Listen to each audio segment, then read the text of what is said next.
Wasanii leo bwana, katika pitapita zetu za Best Film, wakati tuko kwenye mazingira ya location, tukakutana na jamaa mmoja namuita Pirato. Huyu bwana Pirato ni mtoto mdogo mwenye hela nyingi sana. Namjua? Namjua Pirato. Picha linaanza tu kwanza kwa sehemu. Mbona tumefurahi. Na wasanii mnachamba koo sasa. Bango linajeleza. Bango linajeleza hapa. Pirato, mtoto mwenye pesa nyingi. Pirato mwenye pesa nyingi. Mtoto wa ndugu yake na Chief Goodlove.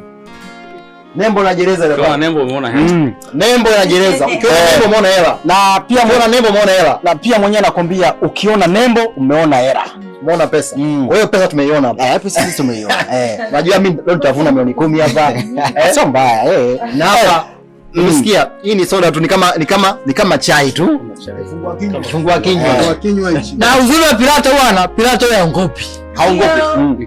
Pirato ni msema kweli. Yeye ni mtu wa kesho. Hapa nilipo amenipa order ya kulipia milioni 10.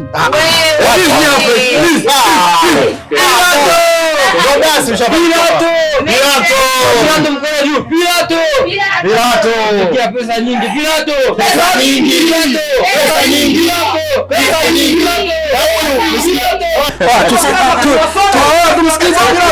Tumsikilize naye mwenye Pirato. Tupe mawaidha kidogo. Wenyewe kwambia mawaidha. Tupe mawaidha. Shida ya vijana, fedha ni kitu adimu. Wengi wanalia hela. Sisi tulia kwanza mawazo, tukapata mawazo, tukashika mkono. Ndio. Sawa? Ndio hela. Sawa? Kupata mawazo mazuri, umepata hela. Kabisa. Sawa? Kwa mimi nawasihi, naomba muombe mawazo, sio pesa. Sio pesa. Mawazo huyu mawazo gani? Kwa sababu kuna mawazo ya kufikiria na kuna mawazo ya mtu. Mtu anaitwa jina. Upate mawazo mazuri. Ni msingi ya pesa. Na msingi ufanya pesa. Kabisa.